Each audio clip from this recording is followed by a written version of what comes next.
오늘 아침에 버스를 탈까 말까, 아니면 뭐 주식에 투자를 해볼까? 생각해보면 우리 삶은 매일 크고 작은 확률 게임의 연속이에요. 그렇죠? 이 보이지 않는 힘, 확률이라는 게 대체 우리 삶을 어떻게 움직이는지 오늘 한번 제대로 파헤쳐 보겠습니다. 그래서 바로 이 질문이 정말 중요해지는 겁니다. 여러분은 매일 무엇에 믿음을 두고 계신가요? 그리고 왜죠? 같이 한번 그 답을 찾아가 볼까요? 자, 가장 단순한 예시부터 시작해 볼까요? 축구 경기장 딱 떠올려 보세요. 경기 시작 전에 양팀 주장이 동전 하나에 그야말로 모든 걸 걸잖아요. 이건 뭐 순수한 우연에 대한 완벽한 믿음이라고 할 수 있죠. 네, 맞아요. 딱 50%. 여기엔 뭐 복잡한 분석이나 예측 이런 거 하나도 필요 없어요. 우리는 그냥 이 공평한 확률을 믿고 아주 중요한 결정을 거기에 맡겨버리는 거죠. 근데 모든 확률이 동전 던지기처럼 이렇게 딱 떨어지지는 않잖아요. 예를 들면 내일 날씨 같은 거요. 이건 뭐 우리 옷차림부터 시작해서 약속 시간까지 모든 것에 영향을 주니까요. 내일 비 올 확률 80%. 자, 이 숫자를 딱 보면 어떠세요? 아마 대부분 망설임 없이 우산을 챙기실 거예요. 그죠? 이처럼 확률이라는 건 단순한 숫자를 넘어서서 우리의 행동을 이끄는 아주 강력한 신호가 되는 겁니다.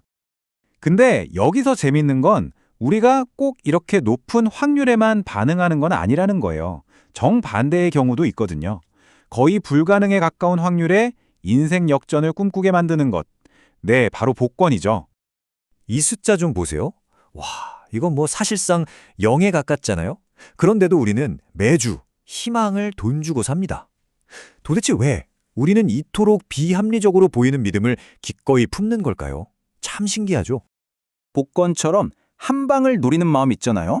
이런 심리가 일상적인 확률의 세계를 넘어서 우리 삶의 기반 자체를 흔들 수 있는 훨씬 더 큰 판으로 우리를 이끌기도 합니다.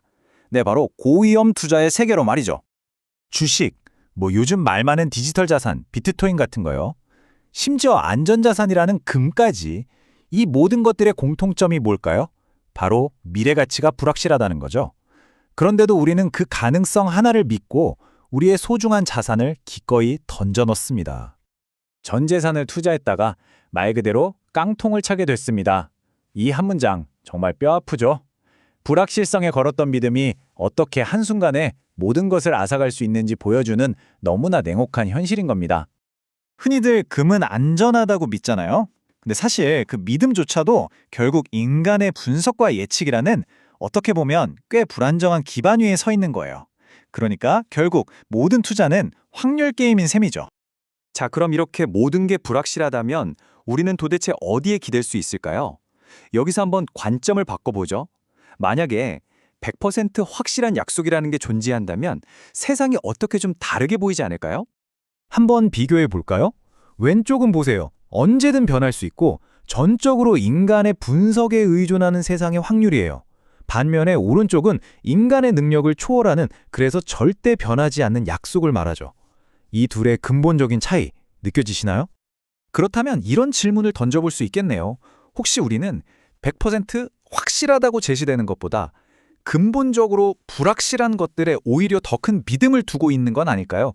이 질문에 대한 가장 극적인 답을 보여주는 한 인물이 있습니다. 그의 이야기를 한번 따라가 보죠. 네, 바로 아브라함입니다. 어쩌면 역사상 가장 불가능해 보이는 믿음을 가졌던 인물이죠.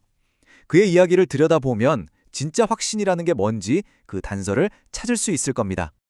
이 표가 보여주는 현실은 정말 차갑기까지 합니다. 보세요. 아브라함 나이 100세, 아내 사라는 임신이 불가능한 상태.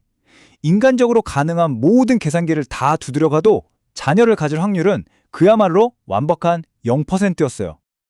근데 여기서 중요한 건 그의 믿음이 그냥 에이 어떻게든 잘 되겠지 하는 그런 막연한 긍정, 그런 게 아니었다는 거예요.